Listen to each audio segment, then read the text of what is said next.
Sup tubers, and welcome to Day Forgotten by Cassie of 12 Days of Christmas.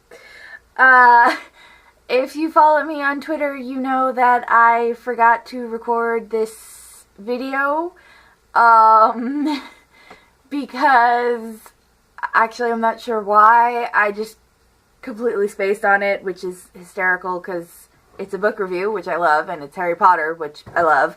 So I technically shouldn't have forgotten it, but I did. So for our next book review in the 12 Days of Christmas, we have Harry Potter and the Goblet of Fire. Fun fact about this book, up until I wrote it for Heidi, I never finished reading it. And my reason is kind of funny, because the reason I didn't finish reading it is because it got too dark for me. And considering I finished 5, 6, and 7, that is actually extremely hilarious. But yeah, the book got too dark for me. I think it just got too dark too quickly. I think that was part of the problem.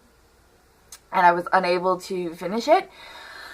So yeah, up until Heidi came along and I had to do book 4 for her, I had never finished reading the book. So parts of it, while I may have seen the movie, you know, the movie doesn't include everything, so parts of it, I got along writing it for Heidi and everything, and I'm literally sitting there completely forgetting that I'm reading, going, oh my god, oh my god, oh my god. And of course, anyone who follows me on fanfiction now knows I've delved into a way darker world for Heidi than the book, so I'm fine with it now. Please don't kill me. Allow me to read you the inside panel. You have in your hands the pivotal 4th novel in the 7-part tale of Harry Potter's training as a wizard and his coming of age. Harry wants to get away from the Dursleys and to go to the International Quidditch Cup with Hermione, Ron, and the Weasleys. He wants to dream about Cho Chang, his crush, and maybe do more than dream. He wants to find out about the mysterious event that's supposed to take place at Hogwarts this year, an event involving 2 other rival schools of magic, and a competition that hasn't happened in 100 years. He wants to be a normal 14-year-old wizard. Unfortunately for Harry Potter, he's not normal, even by wizarding standards, and in his case, different can be deadly. That last line could just encompass all 7 books. How about his life in general? Yeah, you got a point there. As we all know, there are several major events in the 4th Harry Potter book, starting with the Quidditch Cup. At the Quidditch Cup, you have the Death Eater attack, and then we have the Triwizard Tournament taking place at Hogwarts, which Harry, of course, ends up involved in, because, well, he's Harry. You have the 3 events for that. You have the Yule Ball, you have the graveyard with the return of Lord Voldemort. But first, let's start with the main characters. Harry, Ron, and Hermione are now 14 years old, going back for their 4th year at school, and of course, things can't start off normally because they go to the Quidditch Cup, and that's where everything starts to take a funny turn.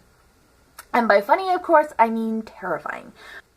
Also, the kids are growing up, so they're developing attractions to the opposite sex. And for Ron and Hermione, that causes a lot of tension. And not tension I like.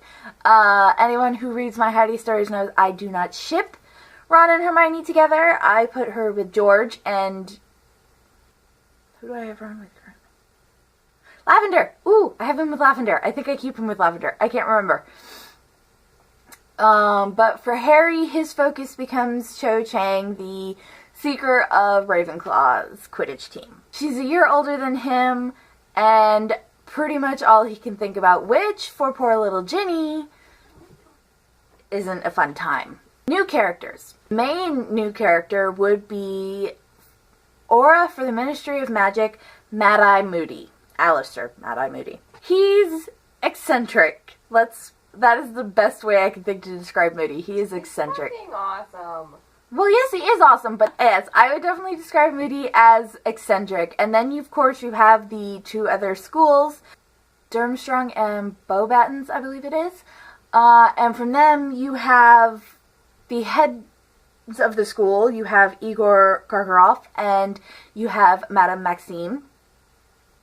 And of course, you have their champions, Victor Crumb and Fleur Delacour. They, of course, bring their own twists and turns.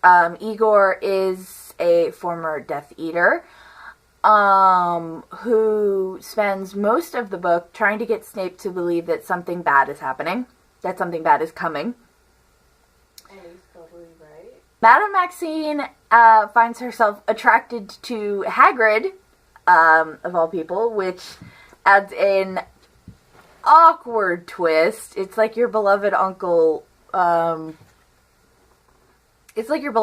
is getting a girlfriend and you just don't know how to handle it.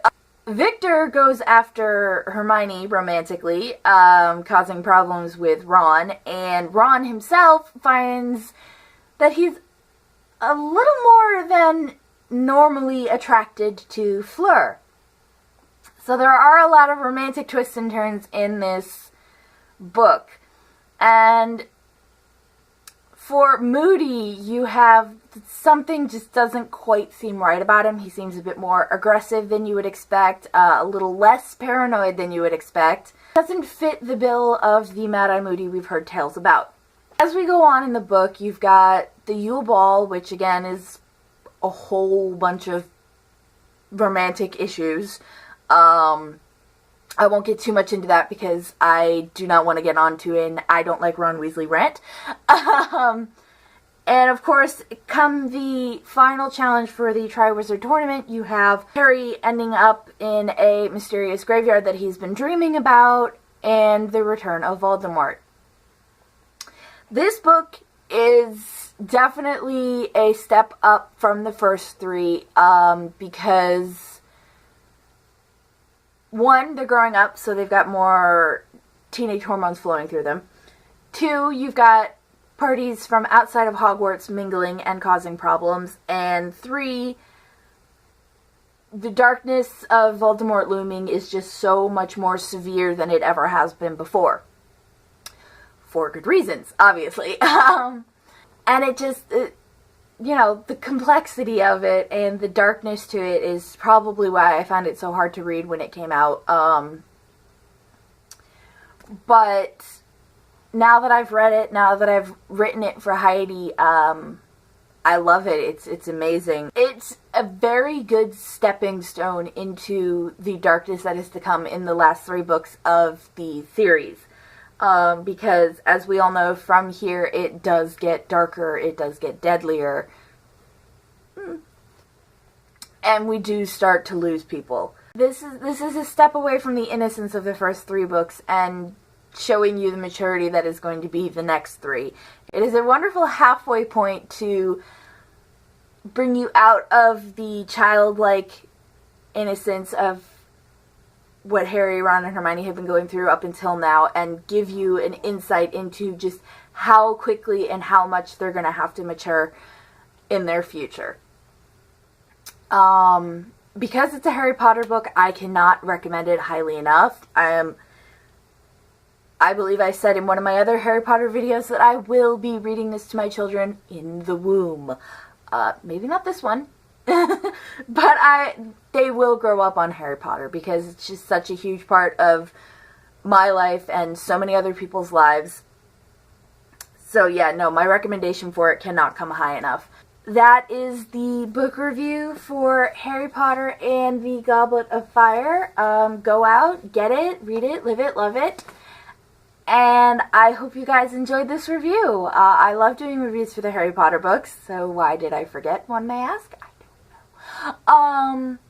Leave a comment down below what you thought of the Goblet of Fire if you had difficulty reading it. Remember to give the video a thumbs up if you liked it. All of my social media will be down below as usual, and I will see you guys in tomorrow's video. Bye!